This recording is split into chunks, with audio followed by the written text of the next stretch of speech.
para vocês em relação a Kate. Eu tive transtorno de ansiedade e ela que cuidou de mim. E eu lembro que eu trabalhava em frente à Igreja da Fama e eu não conseguia atravessar a rua sozinha, porque eu pensava que se eu atravessasse a rua eu podia morrer e ninguém ia ver eu morta no meio da rua. Coisas de quem tem pânico, né? E a Kate, um dia ela ficou na esquina para eu dar a volta no quarteirão, sozinha. O Sérgio trabalhava na igreja. Imagina isso. E eu falei, Kate, eu não dou conta. Ela falou, não, vou ficar aqui eu estou aqui na esquina te esperando, você dá a volta no quarteirão, eu estou aqui te esperando. Aí eu falei para ela, não dou conta. Ela falou, então você vai, eu vou atrás de você. Vamos disso? E eu dei a volta no quarteirão. E foi o começo da minha cura. Então, assim, eu e minha família temos muito a agradecer a vida da Kate, que ela foi instrumento de Deus para ser um milagre na minha vida. Uma coisa que eu falo, que Deus precisa de pessoas para que o milagre dele aconteça. E eu sempre oro para que eu seja um milagre na vida de alguém, porque eu encontrei um milagre na minha vida, e a Kate foi um milagre na minha vida que Deus usou. Amém?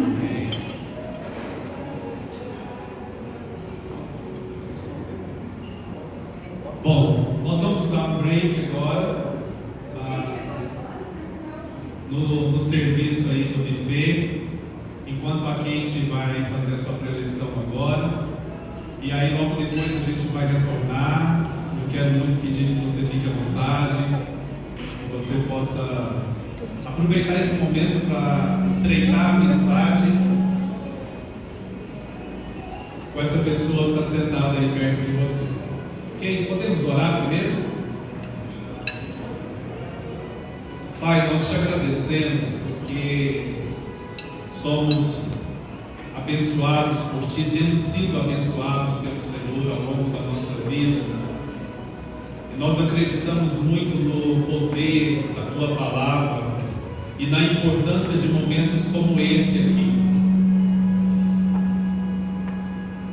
O Senhor conhece a necessidade de cada casal, o Senhor conhece as circunstâncias em que cada um se encontra, mas eu acredito que não há ninguém aqui que não possa ainda melhorar o seu relacionamento, melhorar a sua relação com seu cônjuge, com seus filhos, com seus pais, e acima de tudo melhorar a sua relação com Deus.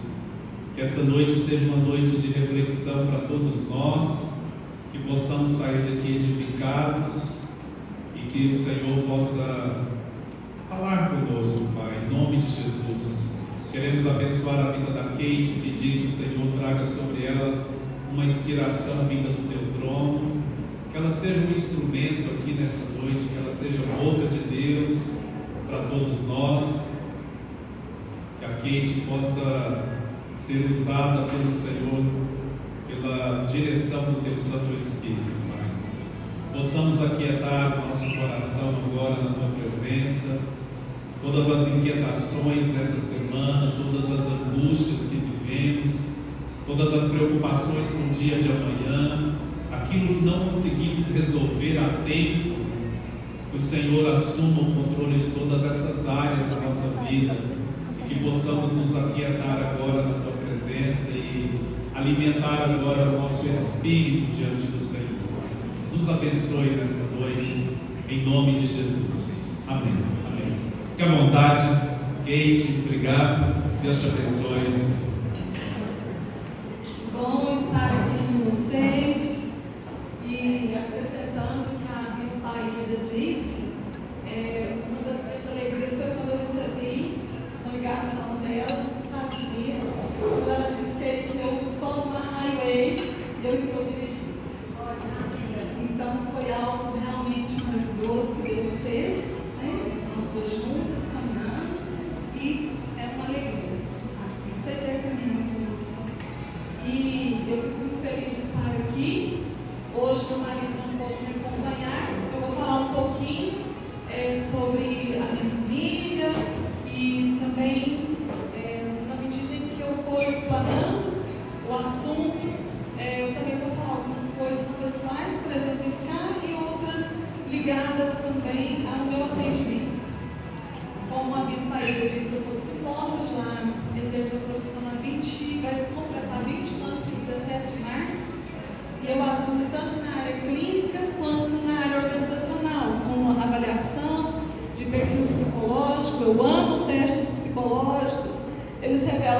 coisas.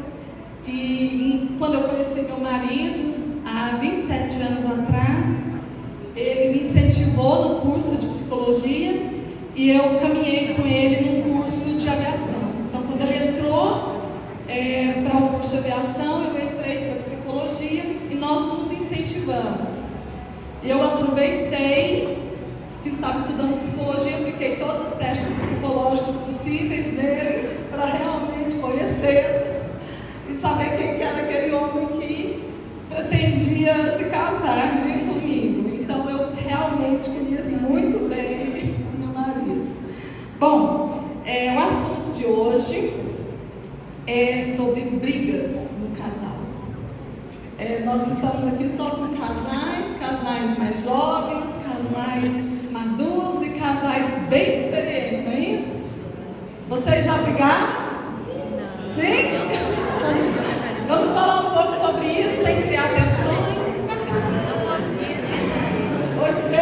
Vamos trabalhar esse tema. Pois bem, eu vou falar, no decorrer eu vou falando um pouco, sabe, da minha vida, do meu marido também, para exemplificar para vocês. Mas a Bíblia tem 3 exemplos de casamento, de situação de conflito, que eu lembro, tá, gente? Pode ser que tenha mais, vocês podem lembrar aí. Mas a primeira que eu pensei, né, que me veio à memória, foi a situação de Ana. Ana era uma mulher que ela queria muito ter filho, mas ela não podia. Naquela época se podia ter mais de uma mulher, né? Vocês gostariam de ter mais de uma mulher, homens? Não dá conta, não? Eu acho que esse negócio é meio complicado. Eu sigo uma muçulmana no Instagram, ela é brasileira, e ela fala sobre a rotina, e ela diz que é permitido, né, eles terem mais de uma mulher. Porém, tudo que ele dá para uma esposa, ele tem que dar para outra.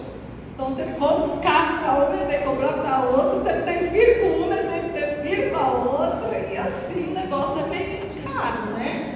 Caro financeiramente, mas caro emocionalmente também, né? Então, isso aconteceu com Ana, que era uma mulher que desejava muito ter filhos, ela era estéril. Eles não tiveram bem uma briga, sabe?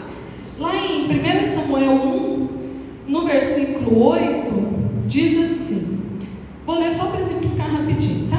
Então Eucana, seu marido, lhe disse, Ana, por que você chora?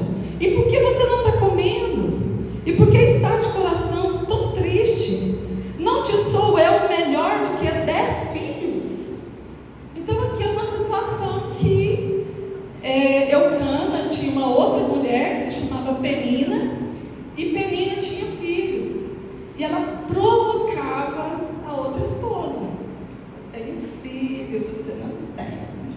Ele me ama, eu acho que ele não te ama. E todos os anos eles iam ao templo para oferecer sacrifício a Deus. E Ana tinha somente a parte dela que lhe cabia como esposa, mas ela não tinha de filhos. Isso acabou gerando uma situação aqui, que Eucana falou, mas o que é isso? Você querendo filho, mas eu não sou melhor do que 10 filhos para você? Bom, Deus abriu a madre de Ana e ela foi bem sucedida. Aqui não foi uma briga, mas foi uma discórdia. Eles tinham um problema no casamento por causa de uma terceira pessoa que estava na relação. Uma terceira pessoa que era legítima, era esposa também. Mas isso envolve muitos conflitos no casamento. Então, Eucana, o marido, tinha um problema e as esposas também tinham um problema. Porque ela queria ter filhos e ela não podia. E esse marido queria que ela soubesse o quanto ele a amava. Mas ele não dava filhos para ela. Isso era um problema muito sério na época. Bom, esse é o primeiro exemplo. O segundo exemplo está no livro de Jó. E é também bem rapidinho. E Jó foi um homem que foi atormentado por problemas, né? Porque ele foi tentado, ele foi provado, ele passou por uma prova muito grande. E ele perdeu os filhos, ele perdeu a saúde, ele perdeu todos os recursos dele. E quando ele estava nessa condição, a esposa dele disse assim, Vou ler para você. Jó, capítulo 2, versículo 9 e 10. Então sua mulher lhe disse: ainda conservas a tua integridade? Amaldiçoa a Deus e morre. Mas ele lhe respondeu: falas como qualquer doida? Temos recebido o bem de Deus e não receberíamos também o mal? Então aqui teve uma discussão, o negócio ficou meio quente, né? Ela falou assim: olha, amaldiçoa Deus, olha tudo que está acontecendo com você. Todos os nossos filhos morreram. Você caiu em doença, nós perdemos todos os nossos bens. Para que você está servindo esse Deus? Não havia um conflito aí com o temor de Deus, um conflito ligado à fé deles. E ela disse: olha, amaldiçoa e morre. O que é isso? Amaldiçoa esse Deus. Ele: você está louca? Não, nós recebemos o mal, não vamos receber o bem. Nós recebemos o bem, não vamos receber o mal. Então ali também tinha uma tensão. Mas a Bíblia não fala se aconteceu o divórcio. Na primeira situação foi uma tensão por causa de uma terceira pessoa na relação. No segundo exemplo, era uma divergência ligada a princípios. Jó não queria abrir mão da fé dele, da confiança dele em Deus, e a esposa pensava o contrário. E o terceiro exemplo é de um rei, se chamava Assuero, e a sua esposa Vasti, que está lá no livro de Esther, capítulo 1, versículo 10, 12, vai até o 19. Vou contar a história. Ele era um rei muito proeminente na época. E ele fez um banquete, chamou vários príncipes, várias pessoas nobres. Eles beberam, comeram, se divertiram. E depois de alguns dias, porque você sabe que festa no meio oriental é festa para muitos dias, né? E depois de alguns dias ele disse assim: olha, ele estava bêbado, chama Vasti, porque ela era muito bonita e ele queria exibir a beleza, porque além de exibir as riquezas, os bens que ele tinha, ele quis exibir a esposa também, porque ela era muito bonita. E Vasti, quando recebeu a ordem do rei, o rei mandou você se preparar aí, que ele vai te mostrar para os outros reis, para os príncipes, para os amigos. E ela: não vou. Daqui ninguém me tira. Bateu o pé e não foi. Então seu marido te chama para ir numa festa e prepara tudo e compra uma roupa linda para você, cheia de joias. Nossa, olha, mulher para todo mundo, gente. Os maridos gostam de mostrar as esposas bonitas, não gostam? Amém. Gostam de exibir as esposas. Igual tendo um casal, que é um casal muito bem sucedido, e um homem enche a esposa de joias. Quando ele vai para o jantar de negócio, ele diz assim: coloca aquele anel. Sabe aquele colar que a gente comprou lá em Fortaleza? Usa ele. Ele gosta de exibir ela, e ela é muito bonita. E foi isso que aconteceu. Agora imagina você negando: não, vou não, velho. Não gosta, aquele povo de jeito nenhum. Seus parentes vão ter tudo lá. Deus me livre, aquela cunhada não quer nem ver. Enfim, ela negou. Sabe o que aconteceu? Divórcio. O casamento acabou. Ele destituiu ela de rainha e falou assim: vamos fazer um concurso de beleza, porque ela era muito bonita. Aí os conselheiros dele, né, disseram assim: ó, rei, o negócio é o seguinte: se eu fosse você, a gente fazia um concurso de beleza, a mais bonita que te agradar, essa vai se tornar rainha. Foi o que aconteceu com Esther. Esther se tornou rainha, não só pela aparência física, mas pela sabedoria dela. Mas Vasti perdeu o seu lugar. Então, muitas vezes, nas nossas vidas, isso acontece. Brigas, discussões, por causa de pequenos detalhes. Imagina se Vasti tivesse imaginado que ela perderia todo aquele benefício de ser rainha, de estar na presença do rei, de receber tudo do bom e do melhor, mas porque ela se negou a ir, ela perdeu o lugar. Acontece isso muitas vezes, eu atendo muitas pessoas assim.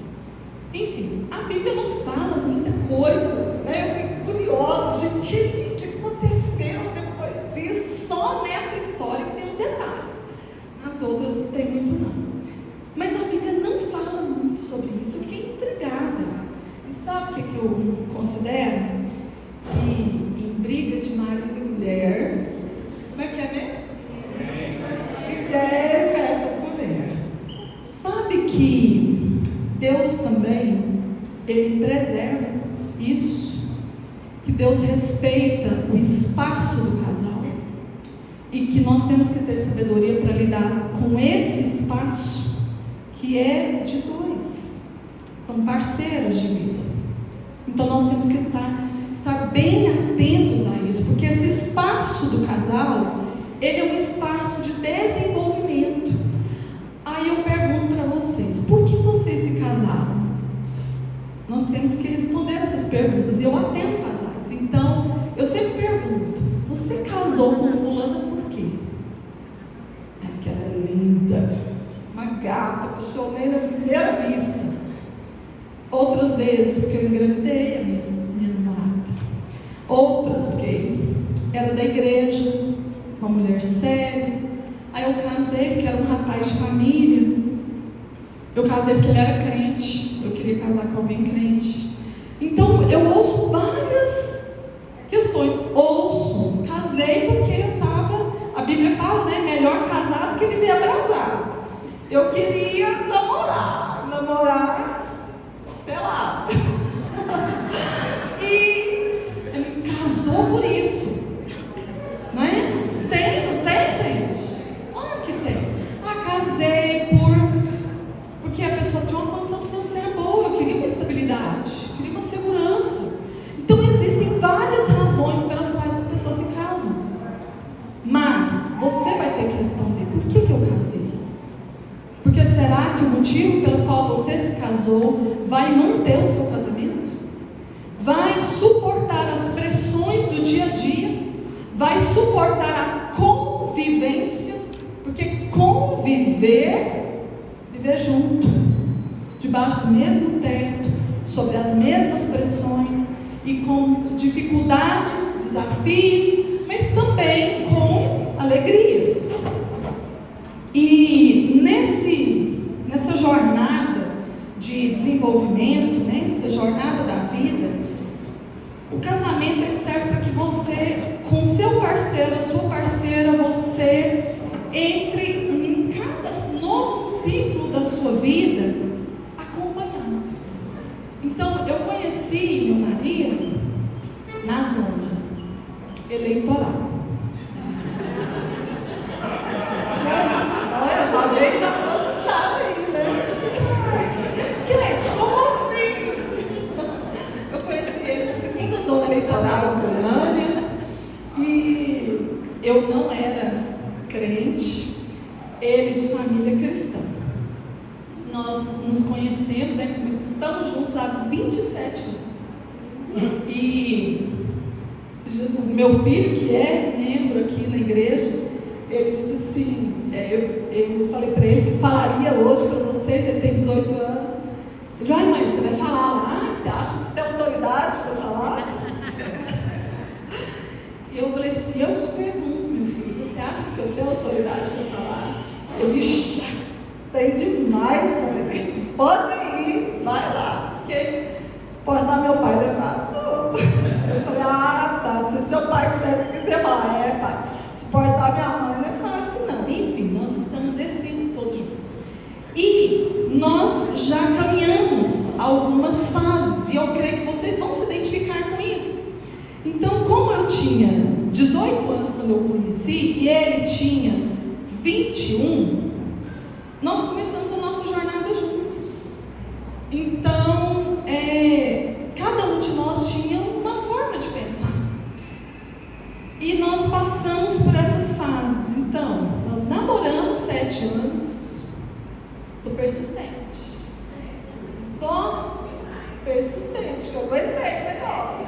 7 anos namorando, finalmente, vitoriosa, nos casamos. E ele me incentivou na vida profissional e eu me incentivei na vida profissional. Para vocês saberem, eu tinha pavor de avião. E ele era estudante de aviação civil. Ai, meu Deus do céu. Ou o Senhor tira esse homem da minha vida, ou eu perco o medo de avião. Aleluia, Deus é bom, eu perdi o medo de avião. E aí, nós caminhamos a nossa juventude juntos. E nós nos desenvolvemos profissionalmente, tivemos 3 filhos. Hoje ele está com 49 anos, eu tenho 46 anos. E nós temos 3 filhos, Lucas de 18, a Isabela de 11 e a Amanda de 5. Lá em casa é de 6 e 6 anos, a gente tem menino, sabe? Gosto de menino, a fábrica já fechou. Só tem filho bonito, quem conhece sabe, não é, gente? Só tem filho da fábrica que é boa. Mas nós ficamos essa jornada e nos casamos. E ele pegou a mala dele, a mala de vida dele, com as situações dele, com a personalidade dele, com a história da família dele. E vocês também, não é isso? Cada um traz para o casamento uma mala. Eu também trouxe a minha é mais modesta. Aí eu trouxe minha mala e nós começamos uma jornada juntos. E fomos descobrindo isso na medida que nós fomos nos relacionando. E nós fomos caminhando na vida e muitas vezes tivemos dificuldades, porque às vezes o que tem dentro da mala da nossa vida são coisas às vezes difíceis, às vezes não. E nós começamos a nossa jornada do casamento e olha, às vezes o negócio parecia que não ia, sabe? E aí nós tivemos que, quando nos casamos, que nos deparar com as nossas realidades. E as malas começaram a ser abertas. E as coisas começaram a ser reveladas de uma forma muito mais profunda. E eu quero que vocês pensem, o que é que vocês carregam na mala de vocês? O que é que tem na mala da sua esposa? O que é que tem na sua mala? A mala do meu marido é difícil de abrir. O que é isso? Mas vamos lá. Bom, tem muita coisa. Então eu quero que vocês pensem nisso.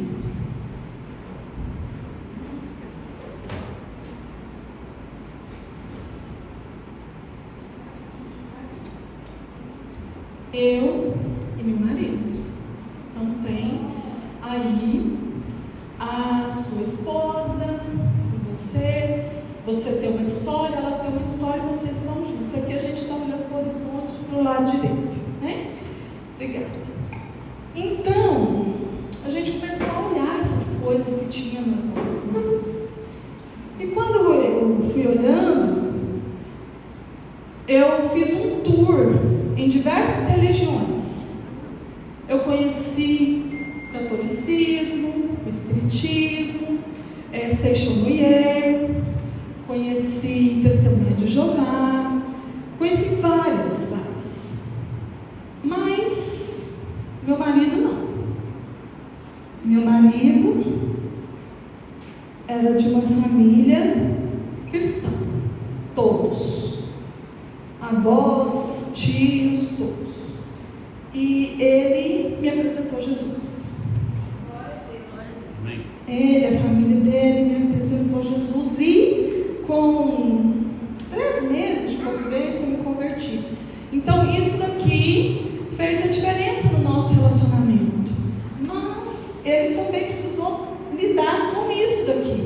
Porque eu tinha muitas confusões, muitas dúvidas sobre uma série de coisas. Então essa divergência aqui no início foi um pouco gritante para a gente, sabe? E a gente precisou abrir mão de algumas coisas. Bom, meu marido me incentivou. E eu me formei em psicologia. E ele me ajudou muito nisso. Então, eu sou muito grata a ele por isso. Então, na minha mala, eu tenho incentivo dele. Tem a minha profissão, que também faz com que ora seja bom, ora não seja. Então, tem isso na minha mala também. Na minha mala, tem que eu estudei em escola pública. E como eu estudei em escola pública por muito tempo, eu tinha muitas dificuldades, eu tinha E ele só estudou em escola particular. E uma das melhores de Goiânia. Então ele tinha um nível de conhecimento, de inteligência, que eu ficava assim, uau! Assim, inteligente, cara dinâmico. Meu marido é multi-habilidoso. Mas o fato de eu ter estudado em escola pública fazia que eu me sentisse inferior. E isso atrapalhou o nosso casamento também. Porque às vezes a inferioridade de um ou do outro pode atrapalhar. Mas eu sou uma pessoa que avalia muito. Eu media muito ele. Não, você precisa crescer mais nisso. Não, tá pouco. A atenção que você está me dando tá pouca. Então eu ficava medindo as coisas. Isso também atrapalhou o nosso casamento. Muitas vezes. Além disso, eu era muito controladora.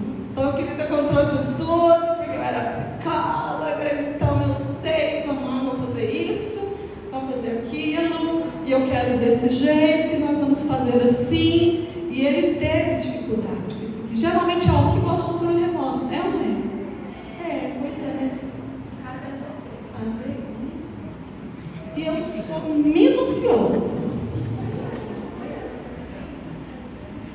Eu vejo os defeitinhos.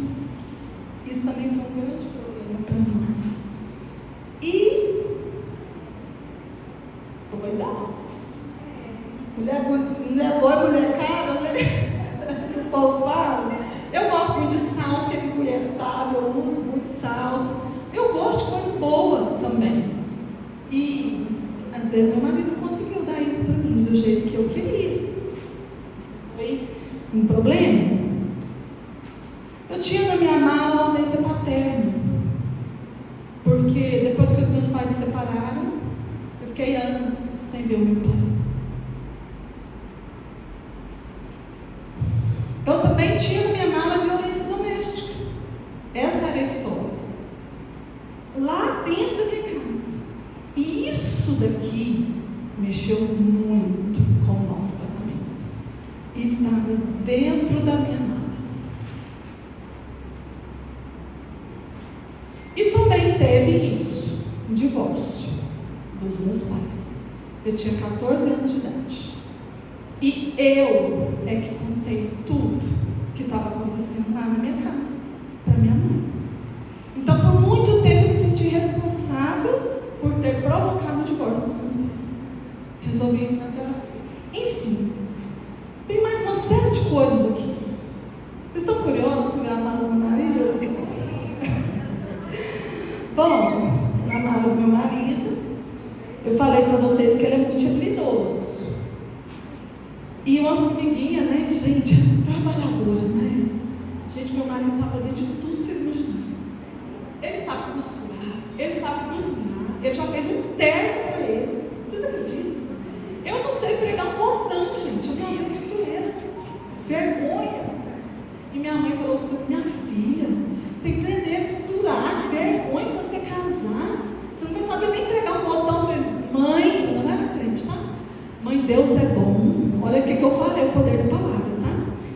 Deus é bom e vai me dar um marido que sabe costurar.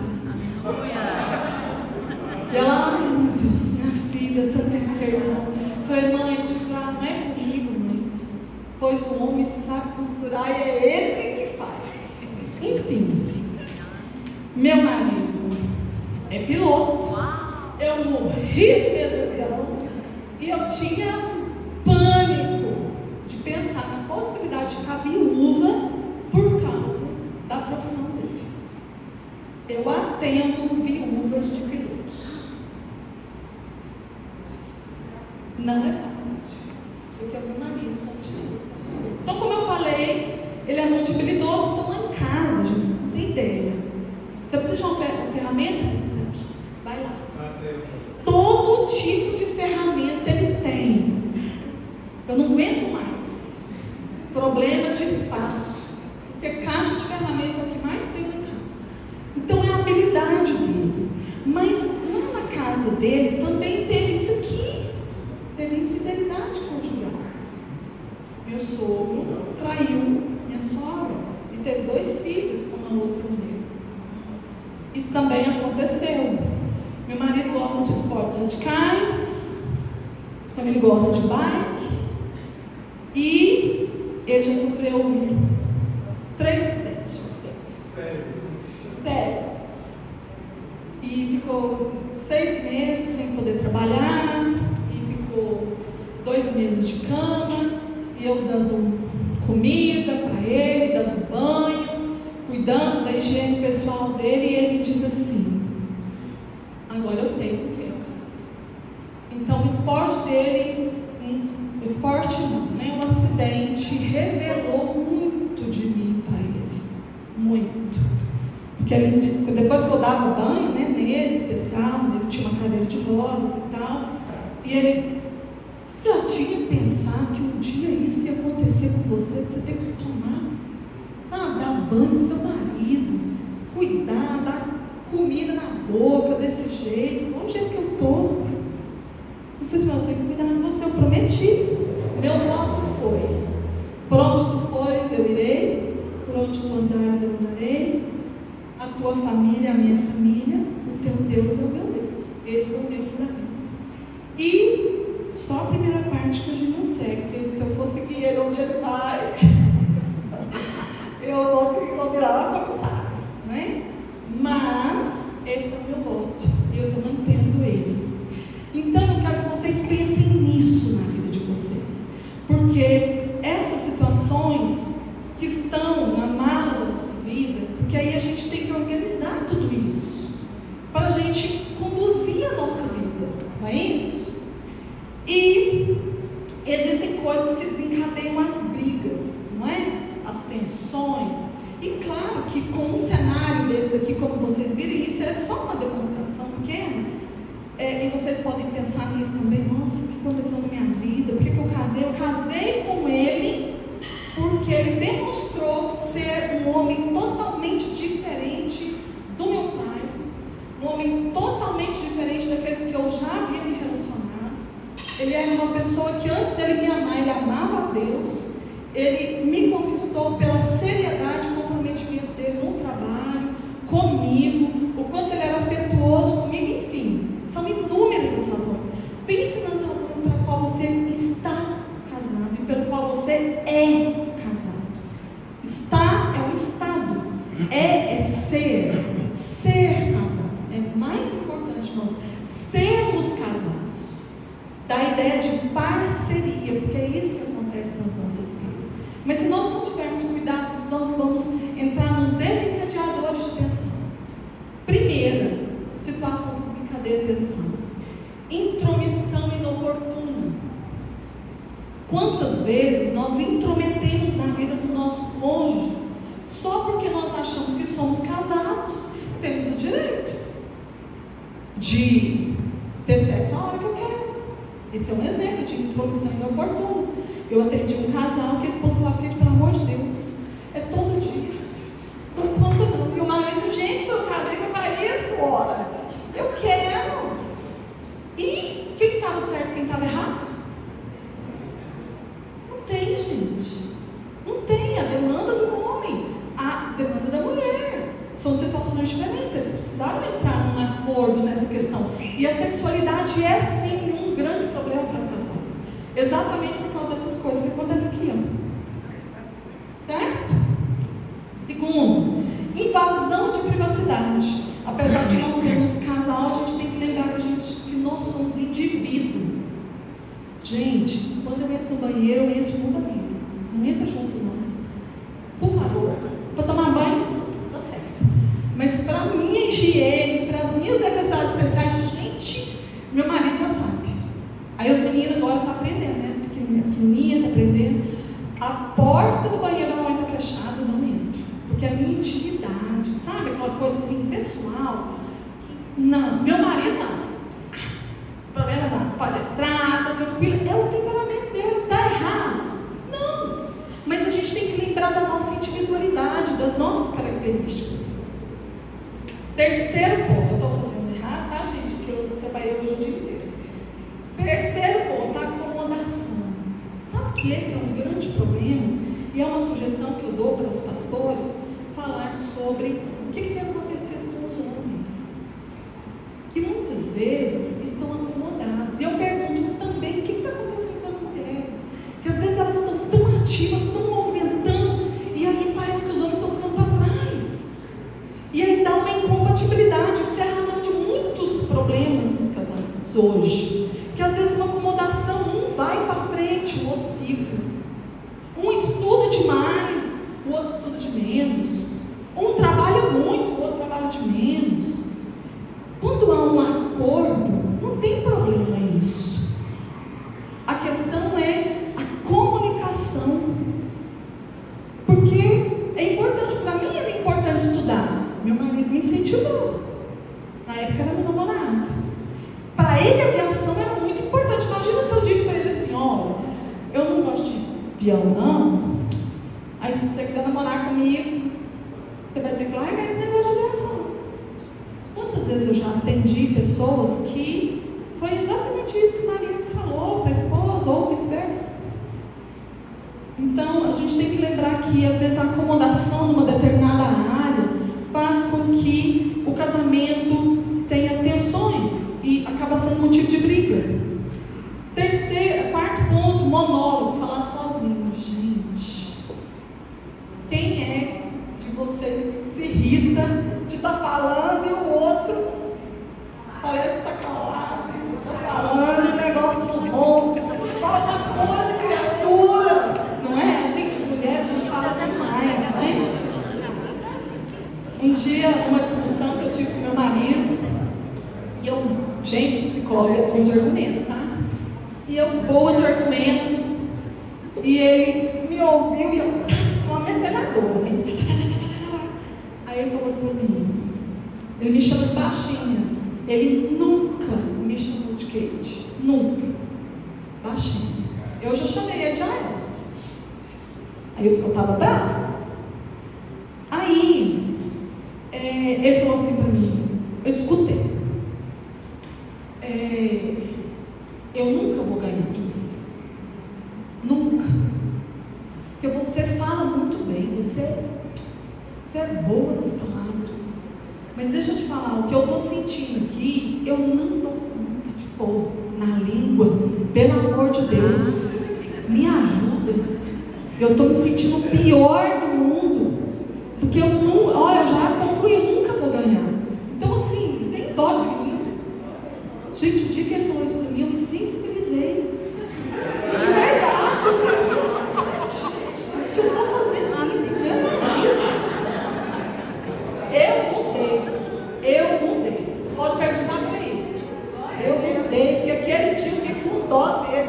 Porque eu acho que foi toda a alma dele assim. Vocês estão vendo que ele é sério, gente.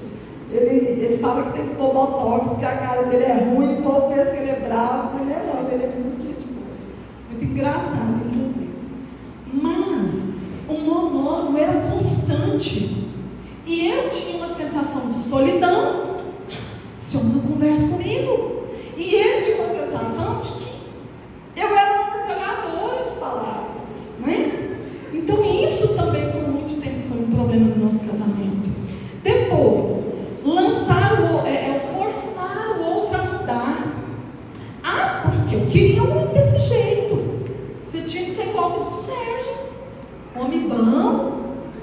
Você tem que orar igual ao Sérgio. 5 horas da manhã o Bispo Sérgio está orando, está fazendo live. Eu quero que você faça isso, bem. Se é o nome de Deus, vai lá. Forçando a mulher, né? O marido cobra da mulher. Bem, compra a roupa desse jeito, pinta o cabelo, faz a unha, passa um rosa-choque. A mulher não gosta, às vezes, do rosa-choque, mas o marido gosta. Aí eles criam confusão, não é? Por quê? Porque um está forçando o outro a mudar. Então a gente tem que prestar atenção nisso. Você está querendo que seu marido mude? Você está querendo que sua esposa mude? Mas você conheceu ela assim. Isso não significa que a pessoa não possa mudar. Claro que pode. Mas, será que não é tempo da gente se agradar de quem a pessoa é? E de como ela está se desenvolvendo? Meu marido fala assim para mim: olha, você não engorda não. Você não engorda não, você me ajuda, você não engorda não, porque eu gosto de ser desse jeito. Eu falei: se eu não engordar, você vai me largar? Ele: não, vou largar você não. Mas eu vou pagar a academia de você. Ah, tá, bonito. E aí? E se você engordar? Ele engordou, né? Não, homem não tem problema de barriga não, que é o charme. Não é? Mas às vezes a gente força uma ou outra a mudar. E a gente tem que ter cuidado com isso. A insegurança. Bem, prova que você me ama. Eu ouvi uma esposa, há 2 semanas, falar assim com o marido: eu quero essa casa, porque você já gastou com isso, com aquilo outro, eu quero uma casa, e eu não quero uma casa com menos de 6 milhões. Eu não aceito, eu quero uma casa desse jeito, e assim, e no consultório. E ela: não, doutora, eu estou cansada já. Estou cansada. Ele já gastou tanto dinheiro com outras coisas. Eles tinham acabado de chegar de Paris. Passaram 20 dias em Paris, Natal e Ano Novo. Ele deu bolsa de presente, né? Aquelas bolsas de luxo, né? Mas ela estava requerendo dele essas coisas. A gente pensa que isso não acontece. Isso acontece. Às vezes você não está pedindo uma casa de 6 milhões. O que você está pedindo? O que você está requerendo do outro que o outro não vai dar conta de te dar? Ou às vezes até vai dar. Mas será que é assim? A relação tem que acontecer desse jeito? Uma insegurança. Para você provar que você me ama, você tem que fazer isso ou aquilo, e sem insegurança. Outro ponto: mau uso da intimidade. Às vezes, que a gente é casado, a gente pensa que pode falar qualquer coisa. 20 anos de casado, 30 anos de casado, acha que pode falar qualquer coisa. Acha que pode tratar o cônjuge de qualquer maneira. Isso é uma coisa séria nos relacionamentos, porque gera grosseria, embate. O problema não é nós brigarmos. O conflito, ele é produtivo, ele pode ser muito produtivo, mas o confronto não. Então há uma grande diferença entre conflito e confronto, ok? Evitem o confronto, bater de frente, grosseria, hostilidade, agressividade.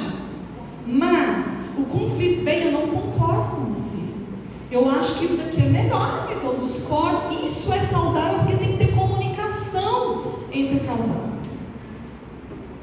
Outra coisa: pessoas extras na relação. E quando eu falo de pessoas extras, eu não estou falando só de amante, não. Isso também inclui. Mas a sogra dando palpite, né? O cunhado que fica na casa direto, os amigos que dão muita opinião. Atendendo um casal que o marido é policial, o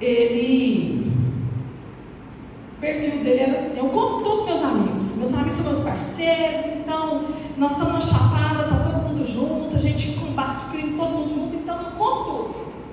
Ele contava a intimidade do casal, dele e da esposa, para os amigos. Os amigos sabiam de tudo. E a esposa chegou: Kate, eu morro de vergonha dos amigos do meu marido, porque ele conta detalhes da nossa intimidade. E eles assim, aí eu disse assim: quem vocês estão colocando no quarto de vocês? Perguntei para ele. Olha, doutor, quem fica lá no quarto sou eu e minha esposa. Falei: não é. E ele: é? Falei: não é. Quem entra no seu banheiro com você e com a sua esposa? Não, ninguém. Entra. Claro que entra. Você está colocando. Aí ele assustou. Porque às vezes a gente tem que fazer esses confrontos dessa forma, tá? E ele: não, doutora, eu não faço isso. Eu falei: fala. Cada vez que você expõe a intimidade na sua esposa, quantas vezes ela transa com você, o que ela fala, o que acontece na vida financeira de vocês, o que é que vocês estão debatendo, você está colocando uma pessoa dentro do seu quarto, uma pessoa dentro do seu banheiro. Quantas vezes nós fazemos isso? Aí eu vou falar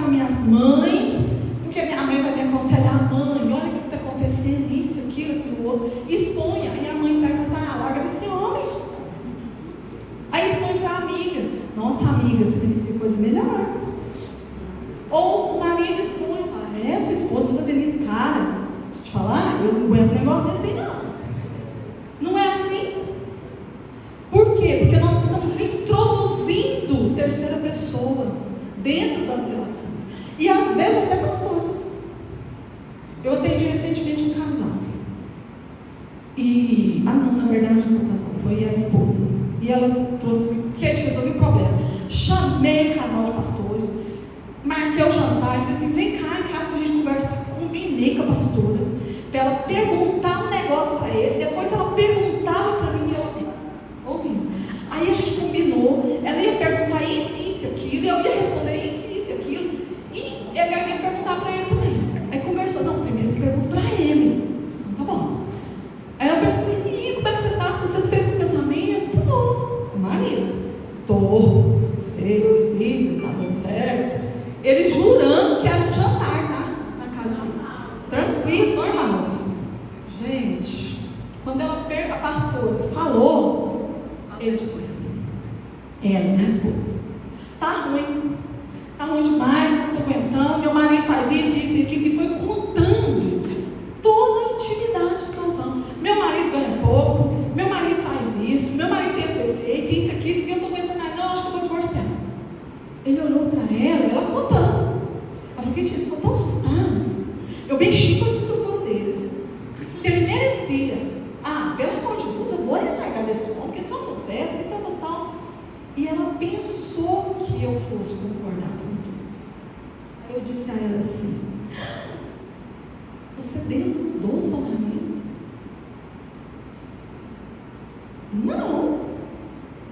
Falei, você manipulou a situação? Não manipulei não. Falei, então vamos lá. Você combinou com a pastora, o marido da pastora estava conivente com isso? Não, assim, homem, ele sabia que a gente ia precisar conversar.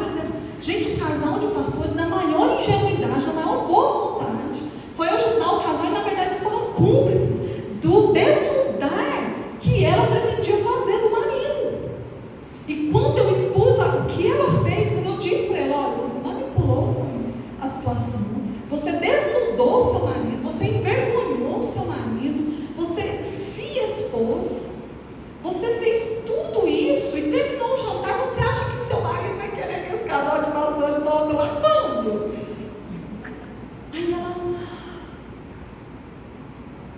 Aí o tempo da sessão já tinha acabado, né? Eu falei assim, a gente conversa na próxima sessão. Ela mandou uma carta para mim, pelo WhatsApp. Ela, Kate do céu, eu não acredito que eu fiz isso. E ela estava tão mal, ela ficou tão mal com o confronto que eu fiz. Então ela falou assim, eu preciso de mudança, Kate. Eu acho que quem está precisando realmente sou eu. Então vocês estão vendo o que é isso? O que é colocar pessoas extra na relação? Enraivecimento. Então ele ficou irado, ela ficou irada. Isso dispara ainda mais as brigas. E por último, finanças.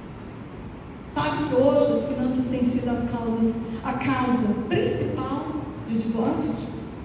A administração das finanças, a diferença disso, o que um contribui, o que o outro não contribui, a divergência de plano de vida. Então, isso tudo causa as tensões. Kate, agora, o que nós vamos fazer? É comum os casais brigarem, mas há necessidade da disposição de crescer junto, de caminhar junto a respeito disso. Como eu disse, o conflito, ele não é um problema. O confronto, esse sim. Agora, para nós encerrarmos, o que a gente pode fazer então, Kate? Para evitar as DRs. Bom, às vezes DRs não podem ser evitadas. Às vezes nós precisamos de ter as DRs mesmo. Para quê? Kate, para a gente brigar? Brigar é ruim? Não. Existe um tipo de discussão, de briga que ela é construtiva, onde vocês podem se desenvolver. Porque nessa mala aqui vocês vão caminhar a vida toda, até morrer. A não ser que por conta dessas brigas você, Kate? Primeiro, fale sobre o problema atual e não das situações do passado. Nós, mulheres, temos uma tendência muito grande de trazer situações passadas. Kate, há 5 anos atrás, ele fez isso, isso e isso. Miguel, lembro, dia 16 de março, vai completar 3 anos, que ele fez tal coisa comigo.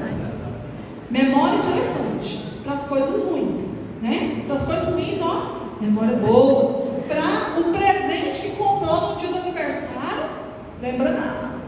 Nossa, eu dei 3 perfumes importados para ela, e ela nem tchum. Lembra das coisas ruins, tudo, mas da coisa boa não lembra. Então, isso serve para os dois, não é? Eu sei que as mulheres, mas isso serve para os homens também. Então, falar sobre o problema atual, não vai lá puxar coisa do passado, não, que isso é um grande problema. Segundo, gente, eu estou com problema com os dedos, né? Vocês viram? Eu vou fazer 2, eu faço 3, eu faço 4, não me retorna, não, tá? Presta atenção só na fala. Depois, ouvir o outro até o fim, ao invés de contra-atacar. Você já viu, inclusive, você começa a discutir, não, mas peraí, eu tenho que falar isso aqui, que absurdo que você falou, a gente vai intrometendo, né, na fala uns dos outros, um do outro, um do outro. Aí a pessoa nem completou o raciocínio, aí a gente está assim, né, mais eladinho, né, eu esqueci que eu ia falar, você intrometeu. Isso acontece muito, meu marido fala assim para mim, baixinha, peraí, deixa eu falar, porque senão eu vou esquecer. Aí eu deixo de falar, aí quem esquece sou eu. Aí a gente, graças a Deus, a gente começa a rir disso, mas tem situação que a gente não ri, que a gente briga. Não insulte. Quantas vezes a gente pega e fala assim, você é assim mesmo, igual sua mãe. Eu já devia saber disso, você está igualzinho a sua mãe, pelo amor de Deus. Ou então, seu preguiçoso. Você está vendo as palavras? Pode falar bem, você está cansado, né? Mas eu preciso da sua ajuda. Olha a diferença. Não é? Ela é metida demais. Por que não fala assim, bem, você gosta de coisa boa? Ao invés de falar que é metida. Então, o insulto, ele suscita a ira. A gente sabe quais são as palavras que o nosso cônjuge não gosta. Para que você vai usar isso? Não é verdade? Não desenterre problemas antigos. Isso está muito associado ao que nós falamos anteriormente. Tem gente que cava, né? Olha lá, 1985. Você fez isso, sua mãe fez aquilo, e despeja aquela coisa em cima um do outro. Isso não é bom. Reconheça os sentimentos um do outro. Como eu exemplifiquei para vocês com meu marido, que ele falou para mim, eu sempre vou ser perdedor nas conversas. Eu, tadinho, gente, se eu perdesse numa batalha de argumento, eu ia ficar chateada. Mas eu passei a reconhecer o sentimento dele, o que era importante para ele. Aí a gente brigava antes dele voar. Antes dele voar, a gente brigava, vocês acreditam? Aí eu fui fazer um curso em Brasília, no CENIPA, que eu faço avaliação psicológica de piloto. Quando eu fui fazer o curso no CENIPA, isso no início do casamento. Quando eu fui fazer esse curso, 80% das causas de acidente aeronáutico é humano. Aí eu deparei com o exemplo do acidente da Varig. Qual que é a causa do acidente? A esposa ligou para o marido. Isso foi na década de 80. A esposa ligou para o marido. E ele falou assim, bem, você me pega no aeroporto tal hora, assim, não era celular não, era telefone fixo. Estou saindo do aeroporto, assim, tal, vou chegar aí em São Paulo, tal dia, tal hora, assim. Então tá bom. Vou te esperar lá, eu e a sua amante. O que aconteceu? Acidente aeronáutico. Morreram 16 pessoas. Olha que sério, gente, o dia que eu ouvi esse negócio, eu não brigo mais com meu marido antes dele voar de jeito. Porque isso acontece. Seu marido vai viajar e você está na cabeça dele. Sua esposa está saindo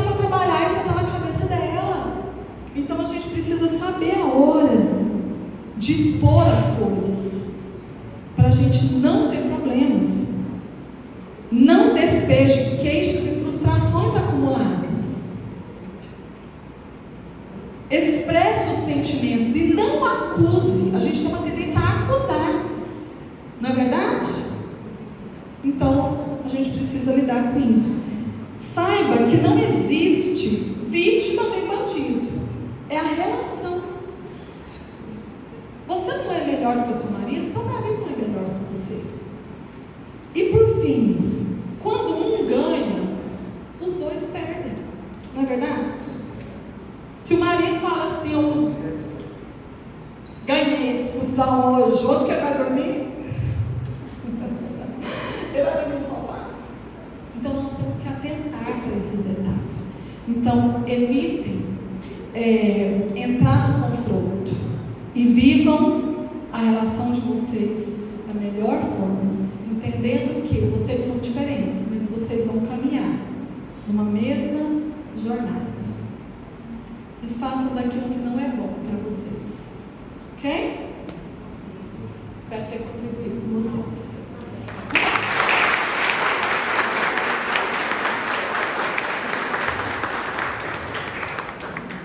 Obrigado, querido. Quero muito pedir para que você reflita um pouco sobre essas questões. O intuito nosso é aproveitar momentos assim para que a gente possa fazer uma reflexão daquilo que podemos melhorar. Eu acho que mudar o foco é extremamente importante. Não focar naquilo que tem sido tão ruim, mas tentar melhorar bem mais aquilo que já é bom, né? Ok? E nós temos pessoas aqui de diversas idades de casamento. Eu tenho aqui meu sogro e minha sogra, que são exemplos para mim, muitos critérios, e eu louvo muito a Deus por vocês terem deixado a Ida cometer a loucura de casar comigo, né? E temos, eu acho que o Vitinho, é você o mais novo? Ou é o Marcos e a Amanda?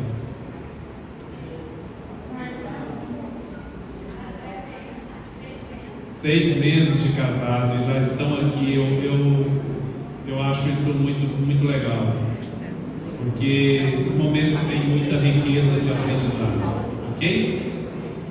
Bom, pessoal, mês que vem nós vamos lançar o nosso encontro de casais em Caldas Novas, e eu vou dar aí um prazo de 8 meses para você adquirir o carnezinho da Casa Bahia, né? Para facilitar. Então nós já vamos lançar o mês que vem nosso encontro de casais. Por que Caldas Novas? O pessoal às vezes fala disso, que a maioria dos crentes fazem encontro de casais só em Caldas Novas. É por causa da água quente mesmo, porque aí dá para ir à noite e você acaba aproveitando mais, né? Esses dias falaram assim para mim: por que você não faz em Pirinópolis? Eu falei: porque se fizer em Pirinópolis à noite ninguém faz nada a não ser aquilo. E aí, a Caldas Novas pelo menos você faz aquilo, mas também vai para a água quente depois, né? Ou antes ou depois, fica a seu critério. Isso aí é problema seu, não é meu. Mas no mês que vem nós vamos lançar o nosso encontro em Caldas Novas, ok? A nossa ideia aqui na igreja, um mês sim, um mês não, nós vamos ter eventos como esse. Então, nós estamos em fevereiro, março, nós vamos fazer um evento. Todo mês a gente vai fazer um evento de casais, com outro formato. Depois a gente volta com um formato assim de comes e bebes, de uma forma mais de comunhão mesmo. Eu quero aqui chamar o Michel. Ele não sabe que eu vou chamá-lo, não. Vem cá, Michel. Fazer ele passar vergonha aqui. Vou tentar você, Tatiana, agora. Vigia, Bia. Se você reparar aí em cima da sua mesa tem uma tábua. E esse é o artista que faz essas tábuas. Ateliê Arroio Ferreira. Então, Michel é um artista que Deus deu essa graça para ele esses dias, e ele tem feito mais tábuas, mas ele faz outras peças muito bonitas, e Deus tem abençoado muito ele. Então, se você quiser de repente fazer uma encomenda, pode falar com a secretária direta dele ali, a Tatiana, a patroa dele, tá? Mas é de verdade, irmãos. Michel ousou acreditar no potencial que ele tem. Ele adquiriu uma máquina que faz praticamente qualquer recorte hoje, e Deus tem abençoado muito ele. Era só para fazer propaganda, você, tá? Você sabe que depois eu tenho que ganhar um brinde, né? Bom, nós vamos voltar agora ao buffet, tá bom? Para vocês se servindo. Vou esperar dar uma rodada, depois a gente vai fazer uma brincadeirinha aqui bem rapidinha para a gente descontrair. Fique à vontade, tá? Você pode conversar, você pode brincar aí com a pessoa que está do seu lado. Todo mundo recebeu um númerozinho aí? Alguém não recebeu o número?